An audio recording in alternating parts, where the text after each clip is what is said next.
یہ پاٹے پرانے۔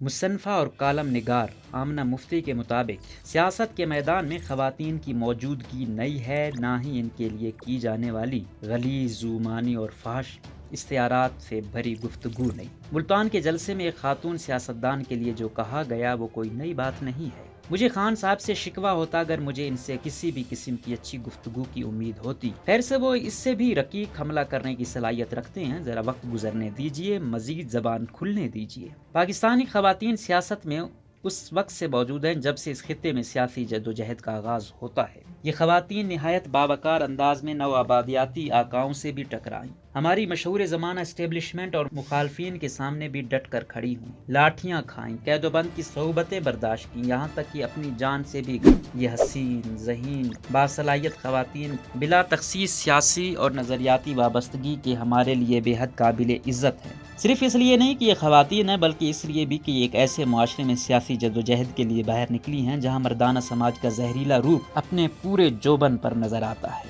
یہ پہلی بار نہیں اور نہ ہی عمران خان پہلے مرد ہیں جنہوں نے اس طرح کھلے عام خود کو پیش کیا۔ پاکستان کے بیشتر پاٹے پرانے بابے اس زوم میں مبتلا ہیں کہ وہ کسی بھی عورت کے گھر میں جھگڑے کا باعث بن سکتے ہیں۔ قربان جائیے اس جھوٹے اعتماد اور خوش فہمی کے۔ یہ بات کہنے والا تو خیر سے ایک مخصوص ماضی رکھتا ہے اور اسے اس قسم کے بہت سے تجربے ہیں کہ کچھ لوگ اس کا نام تک سن کے سوچتے ہیں کہ یہ سیاہ کا کانٹا کہیں ان کے گھر میں بھی پھوٹ نہ ڈلوا دے۔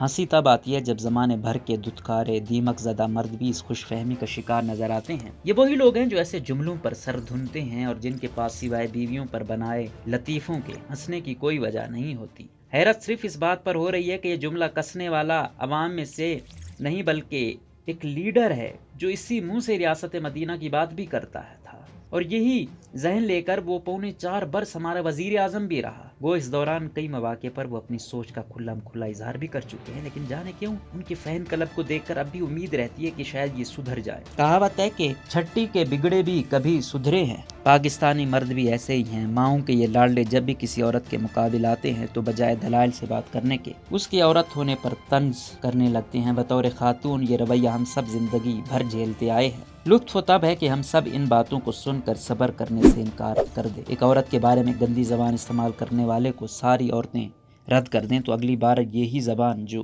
آڑھی گوٹ پر میرٹ کی کینچی کی طرح چلتی چلی جاتی ہے 100 بار سوچ کے چلے گی۔ یہ گندا رویہ ہمارے ہاں کا مرد اپنے ساتھ لے کر پیدا ہوتا ہے اور مرتے ہوئے بھی زو میں مرتا ہے۔ مجھے یاد ہے دوسری جماعت میں میرا ایک نالائق کلاس فیلو کسی کھیل میں مجھ سے ہار گیا۔ لڑائی بڑھتے بڑھتے ہاتھا پائی تک پہنچ گئی اور جب وہ اس میں بھی ہارنے لگا تو اس نے کہا کہ تم فیشن کرتی ہو، کلپ لگاتی ہو۔ یہاں آ کر میرے ہاتھ پاؤں ساکت ہو گئے۔ سکول کی یونیفارم کا سادہ سرخ ایئر پن میری ذات پر الزام بن کر رہ گیا۔ میں جیتی ہوئی جنگ ہار کر بے وجہ شرمندہ ہو گئی اور وہ ہارا ہوا بھی اینٹتا پھرا۔ عورت کو رنڈی، گشتی، طوائف، کتیا اور جانے کیا کیا کہنے والے یہ بھی جانتے ہوں گے۔ جیسے یہ سچ مچ کوبا کے ٹھیے پر بٹھا دیتے ہیں، وہ بھی یہ پیسہ اپنے کنبے کو پالنے کے لیے کماتی ہیں۔ آپ کے نام نہاد ہیروز کی طرح اپنی بچوں کی دوا کے پیسے بھی عیاشی میں نہیں اڑاتی۔ معاشرتی رویے گل سڑ رہے ہیں اور سڑن کے پھیکے ناقابل برداشت ہوتے جا رہے ہیں۔ اس مرض کی جڑیں بہت گہری ہیں۔ اس گند کو قالین کے نیچے چھپانے کی بجائے باہر نکالیے۔ سوچئے جب آپ کا لیڈر یہ زبان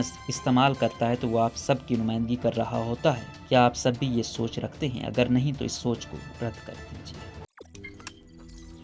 روزنامہ قدرت کی ویڈیو دیکھنے کے لیے ابھی یوٹیوب چینل پہ سبسکرائب کریں اور بیل آئیکن پر بھی کلک کریں۔